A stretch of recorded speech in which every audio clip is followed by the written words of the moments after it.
तो कहानी की शुरुआत में हम टेसिक नाम के पुराने गैंगस्टर को देखते हैं जो कि अपने होम टाउन जा रहा था। असल में वो अभी अभी जेल से रिहा हुआ था, इसलिए वो खुद से वादा करता है कि वो अपनी पुरानी लाइफस्टाइल को बदलकर एक नई शुरुआत करेगा। यहाँ टेसिक को लग रहा था कि उसके होम टाउन में अभी भी लोग उससे डरते हैं, इसलिए वो उसकी रिस्पेक्ट करेंगे। इसी दौरान टेसिक अपनी छोटी सी नोटबुक में कुछ नोट्स लिखता है। असल में वो नोटबुक में उन चीजों को लिखता है जिसे वो अपनी जिंदगी में करना चाहता है, और जब उसका लिखा हुआ टास्क कंप्लीट हो जाता है तब वो उसे पेन से काट देता है। कुछ ही देर में टेसिक अपने होम टाउन में पहुंच जाता है, जहाँ वो अपनी माँ के रेस्टोरेंट में जाता है। इस टाउन में टेसिक की माँ को सनफ्लावर नाम से जाना जाता था। खैर, रेस्टोरेंट में उसकी मुलाकात हीजू नाम की लड़की से होती है, जो उससे कहती है कि अभी मेरी माँ घर पर नहीं है, इसलिए तुम शाम को आकर उनसे मिल सकते हो। दरअसल उस रेस्टोरेंट की ओनर टेसिक की असली माँ नहीं थी, बल्कि उन्होंने टेसिक को अडॉप्ट किया था। यहाँ टेसिक हीजू से कहता है कि मेरा इस टाउन में कोई नहीं है, इसलिए मैं कहीं नहीं जा सकता, जिस पर हीजू उसे असाना नाम की जगह पर जाने की सलाह देती है। इसलिए वो बात लेने के लिए असाना में जाता है, जहाँ वो ऑटोमेटिक लॉक को देखकर हैरान हो जाता है। अब क्योंकि टेसिक 10 साल के बाद जेल से बाहर आया था और इतने सालों में टेक्नोलॉजी काफी बढ़ चुकी थी, जिस वजह से टेसिक को सारी चीजें बहुत अलग लग रही थी। यहाँ टेसिक उस ऑटोमेटिक लॉक के साथ खेलने लगता है, जिस वजह से एक आदमी को काफी परेशानी होती है। इसलिए वो आदमी बुरे तरीके से टेसिक पर चिल्लाता है और उससे माफी मांगने को कहता है। तभी टेसिक अपनी शर्ट उतारता है। तब वो आदमी उसकी बॉडी पर बने टैटू को देखकर डर जाता है और वो समझ जाता है कि ये लड़का कोई और नहीं बल्कि गैंगस्टर टेसिक है। इसी दौरान हम टाउन में देखते हैं जहाँ एक आदमी बीच सड़क पर एक औरत को पीट रहा होता है। यहाँ 2 पुलिस ऑफिसर्स भी थे, लेकिन वो उस औरत को नहीं बचाते हैं, क्योंकि जो आदमी उस औरत को मार रहा था वो इस टाउन के गैंगस्टर चुंगमू का आदमी था। इस टाउन में लोगों के साथ साथ सभी पुलिस ऑफिसर्स भी चुंगमू से डरते थे, इसलिए वो ऑफिसर्स अपने सामने हो रहे क्राइम को नजरअंदाज करके वहाँ से चले जाते हैं। जिसके बाद हम एक बार में गैंगस्टर चुंगमू को देखते हैं, जो कि अपने आदमी के धोखा देने पर उसे सजा दे रहा होता है। इस टाउन में सभी लोग उससे डरते थे, लेकिन किसी को इस बात का पता नहीं था कि टेसिक के जेल जाने से पहले चुंगमू टेसिक का आदमी हुआ करता था। खैर, तभी चुंगमू से मिलने के लिए टेसिक वहाँ आ जाता है, जिसे देखकर चुंगमू हैरान हो जाता है। जिसके बाद वो उसका वेलकम करता है और उसकी ठीक वैसी ही रिस्पेक्ट करता है जैसी वो पहले किया करता था। यहाँ टेसिक उस बार में हो रहे क्राइम में शामिल नहीं होना चाहता था, इसलिए वो वहाँ से चला जाता है। इसके बाद वो टाउन के दूसरे गैंगस्टर यांकी से मिलने जाता है, जहाँ यांकी भी उसका वेलकम करके खुश होने का नाटक करता है। और फिर टेसिक के जाने के बाद वो अपने राइट हैंड से उस पर नजर रखने को कहता है। रात में टेसिक वापस अपनी माँ के रेस्टोरेंट में जाता है, जहाँ उसकी माँ उसे देखकर बहुत खुश होती है। लेकिन हीजू टेसिक के आने से बिल्कुल भी खुश नहीं थी, क्योंकि उसने पहले कभी भी टेसिक को नहीं देखा था। खैर, टेसिक को उसकी माँ अपने हाथों से खाना खिलाती है, जिससे हीजू को उससे बहुत जलन होती है। इसलिए डिनर के बाद हीजू उसे छत पर ले जाती है और उससे कहती है कि अगर तुम मेरे घर में रहना चाहते हो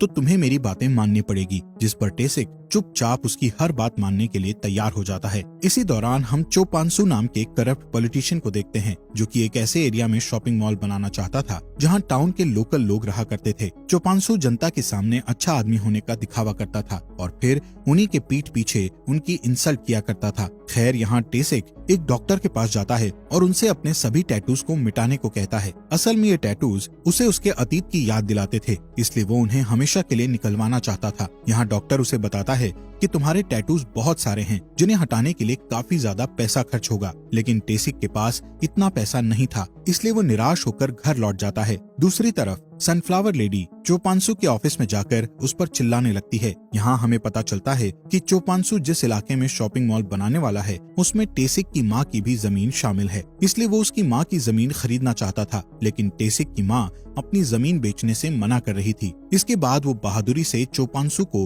उनसे दूर रहने की धमकी देकर वहाँ से चली जाती है। रात में टेसिक और हीजू छत पर मिलते हैं, जहाँ हीजू एक बॉस की तरह उसे काम बता रही होती है। असल में हीजू नहीं जानती थी कि टेसिक एक गैंगस्टर था, इसलिए वो उससे हमेशा बुरे तरीके से बात किया करती थी। यहाँ टेसिक भी चुपचाप उसकी बात मानकर काम किया करता था, क्योंकि वो अब दोबारा क्राइम वाली दुनिया में नहीं जाना चाहता था। अगले दिन हम टेसिक को एक गैराज में काम करते हुए देखते हैं, जिस दौरान 2 पुलिस ऑफिसर्स उसे देखते हैं और याद करते हैं कि टेसिक उन्हें बहुत परेशान किया करता था। इसी के साथ सीन शिफ्ट होता है, जहाँ फ्लैशबैक में दिखाया जाता है कि कुछ साल पहले जब टेसिक इस टाउन पर शासन किया करता था, तब चुंगमू और यांकी उसके लिए काम करते थे, लेकिन जब टेसिक को अरेस्ट किया गया तब उन दोनों ने उसकी जगह ले ली, जिसके बाद चोपांसू दोनों का इस्तेमाल करके एक पॉलिटिशियन बन गया और अब वो दोनों गैंगस्टर्स चोपानसू के लिए काम करते हैं। यहाँ से सीन शिफ्ट होता है और हम प्रेजेंट में हीजू को उसकी मैथ क्लास में देखते हैं, जहाँ उसे कैलकुलेशन समझने में काफी प्रॉब्लम्स आती हैं। क्लास के बाद टेसिक उसे लेने आता है,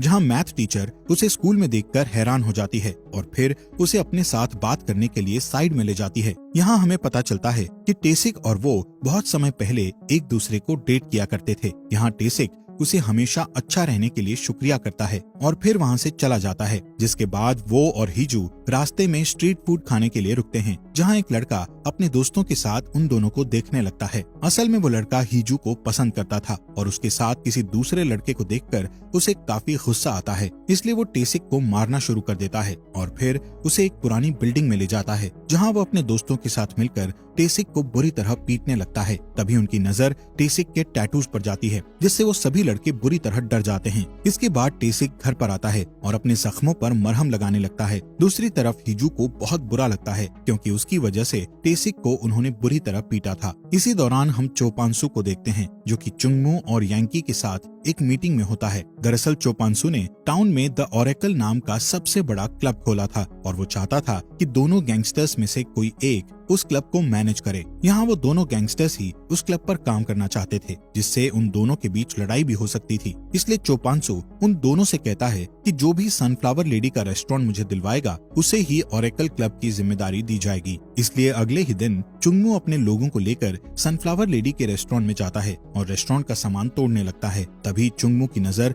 टेसिक पर जाती है, इसलिए वो अपने आदमियों को तोड़फोड़ करने से रोक देता है। यहाँ टेसिक को पहली बार गुस्सा आता है और वो चुंगमू का गला पकड़कर उससे पूछता है कि तुम आखिर यहाँ क्या करने आए हो। तभी टेसिक की माँ यानी सनफ्लावर लेडी वहाँ आती है और सभी गैंगस्टर्स को अपने रेस्टोरेंट से भगा देती है। जिसके बाद टेसिक अपनी माँ से पूछता है कि वो लोग तुमसे क्या चाहते हैं, पर वो कोई भी जवाब नहीं देती है। अगले दिन चुंगमू यांकी से मिलता है और उसे बताता है कि सनफ्लावर टेसिक की माँ है। अब क्योंकि वो दोनों ही टेसिक से डरते थे, इसलिए वो दोनों आपस में मिलकर टेसिक को टाउन से निकालने का सोचते हैं। दूसरी ओर हम टेसिक को देखते हैं, जो कि अपनी नई जिंदगी से बहुत खुश था। वो हीजू को मैथ समझाने में उसकी मदद भी करता है और उससे कहता है कि मैं भी अगली साल से कॉलेज जाना चाहता हूँ। यहाँ टेसिक मैथ के सभी सवालों को आसानी से सॉल्व कर देता है, जिससे हीजू को पता चलता है कि वो बहुत इंटेलिजेंट स्टूडेंट है। रात में टेसिक अपनी माँ के लिए एक गिफ्ट लेकर आता है, जो कि उसने अपनी पहली सैलरी से खरीदा था। इस गिफ्ट को देखकर उसकी माँ बहुत इमोशनल हो जाती है और उसे हग कर लेती है।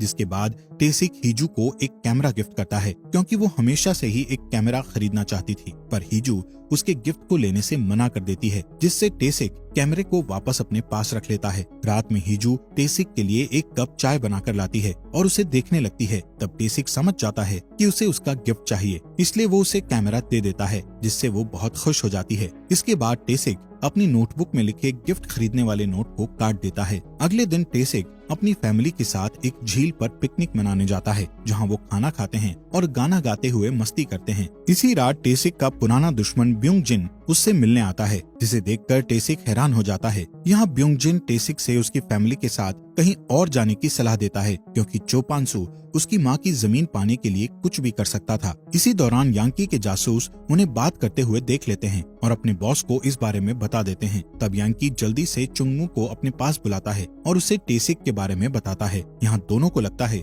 कि चोपानसू ने रेस्टोरेंट पर कब्जा करने के लिए ब्योंग जिन को काम पर रख लिया है, और अगर ब्योंग जिन अपने मिशन में सफल हो गया तो चोपानसू उसे ओरेकल क्लब दे देगा। इसलिए वो दोनों टेसिक और उसकी फैमिली को जल्द से जल्द रेस्टोरेंट से बाहर निकालने के लिए प्लान बनाते हैं। दूसरी तरफ हम टेसिक और हीजू को हॉस्पिटल में देखते हैं, जहां टेसिक अपने टैटूज को हटवाता है, जिसके बाद वो दोनों स्ट्रीट पर खाना खाते हैं और आपस में बातें करते हैं, जहां हीजू उससे कहती है कि वो अगली साल एक ही कॉलेज में एडमिशन लेंगे। अगले दिन जब टेसिक काम पर होता है, तब चुंगमू और उसके आदमी रेस्टोरेंट में जाकर सामान तोड़ने लगते हैं। इसके अलावा वो टेसिक की माँ के साथ भी मारपीट करते हैं और उसे जमीन पर फेंक देते हैं। ये देख हीजू चुंगमू के सिर पर वार करती है, लेकिन वो लोग उसे भी जमीन पर धकेल देते हैं। जिसके बाद हीजू जल्दी से टेसिक को लेने जाती है, पर जब वो दोनों रेस्टोरेंट में पहुंचते हैं, तब तक चुंगमू वहां से भाग चुका होता है। यहाँ टेसिक बहुत गुस्से में होता है, क्योंकि इस बार चुंगमू ने उसकी माँ को मारा था, इसलिए वो सीधे चोपांसू के ऑफिस में जाता है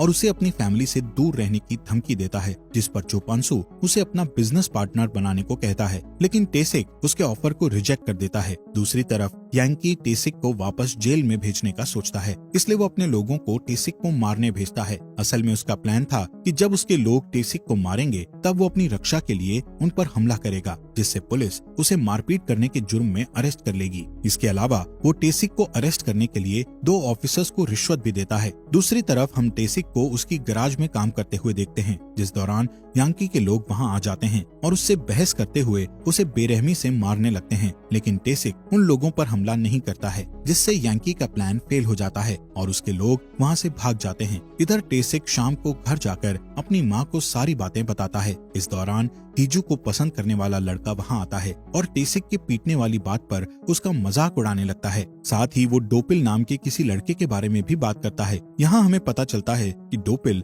सनफ्लावर लेडी का लड़का था, जिसे टेसिक ने मार डाला था और इसी वजह से उसे जेल जाना पड़ा था। इसी बीच हीजू वहाँ आती है और उनकी बातचीत सुनकर शॉक हो जाती है। तब रात में हीजू की माँ उसे बताती है कि तुम्हारे भाई की डेथ के बाद मैं टेसिक से मिलने जेल में गई थी, जहाँ टेसिक को अपने किए पर बहुत पछतावा हो रहा था, इसलिए वो बहुत रो रहा था। तब टेसिक को एहसास हुआ कि उसे एक माँ की जरूरत है, इसलिए मैंने उसे माफ करके अडॉप्ट कर लिया था। इसके बाद हीजू टेसिक से मिलने के लिए छत पर जाती है और उसे माफ करते हुए कहती है कि मैं तुमसे नाराज नहीं हूँ, क्योंकि मेरा भाई पैसों के लिए माँ को मारता था। अगली सुबह हीजू की माँ अपने बेटे डोपिल की डायरी को देखती है, जिसे पढ़ने से उसे पता चलता है कि 10 साल पहले चोपांसू ने डोपिल को मारने के लिए टेसिक को भेजा था। ये जानने के बाद वो इस डायरी को सीधे चोपांसू के पास लेकर जाती है और उसे बताती है कि अगर मैंने इस डायरी को मीडिया में दे दिया तो सभी लोग तुम्हारा सपोर्ट करना बंद कर देंगे। इस तरह चोपांसू को ब्लैकमेल करके वो उससे अपनी फैमिली को परेशान ना करने का कहती है, लेकिन चोपांसू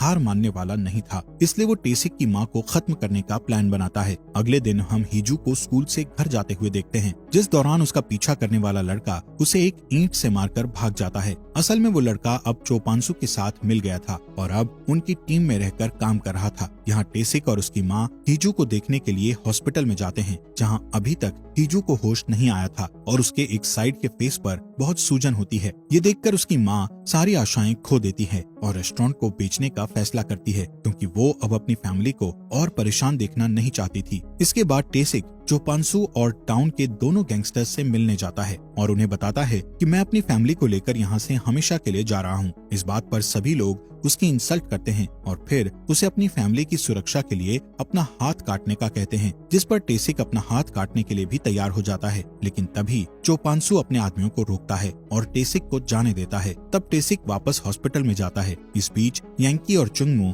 उसकी माँ को मारने के लिए उसके घर जाते हैं, क्योंकि चोपांसू को डर था कि टेसिक की माँ उसके अतीत के बारे में मीडिया को बता देगी, इसलिए वो उसे मारना चाहता था। थोड़ी देर बाद वो दोनों गैंगस्टर्स टेसिक के घर आते हैं और उसकी माँ को मारकर उसे फांसी से लटका देते हैं, ताकि सभी लोगों को लगे कि उसने सुसाइड की है। जब टेसिक घर लौटता है तो वो अपनी माँ को मरा हुआ पाकर बहुत दुखी होता है और उन्हें अपनी गोद में रखकर बहुत रोता है। अब क्योंकि हीजू हॉस्पिटल में थी, इसलिए टेसिक अकेले ही अपनी माँ का फ्यूनरल करता है। कुछ दिनों बाद उनके रेस्टोरेंट को भी तोड़ दिया जाता है और वो लोग उनकी जमीन छीन लेते हैं। तब टेसिक को उसकी माँ के रूम में एक इयररिंग दिखाई देता है, जिससे टेसिक समझ जाता है कि उसकी माँ ने सुसाइड नहीं की है, बल्कि उन्हें गैंगस्टर्स ने मारा है। इस बीच चोपांसू और बाकी के लोग ओरेकल क्लब की ओपनिंग में होते हैं, जहाँ टेसिक गुस्से में उस पार्टी में आता है और उनसे पूछता है कि आखिर हीजू को पत्थर से किसने मारा था। तब वो लड़का बिना किसी डर के आगे आ जाता है। इसके बाद टेसिक ब्यूंगजिंग को इस जगह से बाहर निकलने के लिए कहता है, क्योंकि वो इस जगह पर मौजूद सभी लोगों को मारने वाला था। यहाँ ब्यूंगजिंग उसे अपनी लाइफ बख्शने के लिए शुक्रिया बोलता है और वहाँ से चला जाता है। यहाँ टेसिक अपने रास्ते में आने वाले सभी लोगों को मारना शुरू कर देता है और फिर उस जगह पर आग लगा देता है। इस तरह वो चोपांसू के 50 आदमियों से अकेले ही लड़ता है और कई लोगों को मार देता है, लेकिन इन सब में वो खुद भी बुरी तरह घायल हो चुका था। इसके बाद वो चुंगमू और यांकी का गला दबाकर उन्हें भी मार डालता है। साथ ही वो अपना बदला लेने के लिए चोपांसू को भी मार डालता है, लेकिन आखिरी में टेसिक की ज्यादा घायल होने की वजह से डेथ हो जाती है। कुछ सालों बाद हम हीजू को एक कॉलेज में देखते हैं, जो कि अब पूरी तरह से ठीक हो चुकी थी। यहाँ हीजू टेसिक को याद करते हुए उसी की तरह अपनी जिंदगी के टास्क को एक नोटबुक में लिखती है और इसी के साथ ये अमेजिंग मूवी यहीं पर खत्म हो जाती है। दोस्तों, आपके अपने फॉक्स एक्सप्लेनर हिंदी चैनल को सब्सक्राइब करने के लिए आपका दिल से शुक्रिया।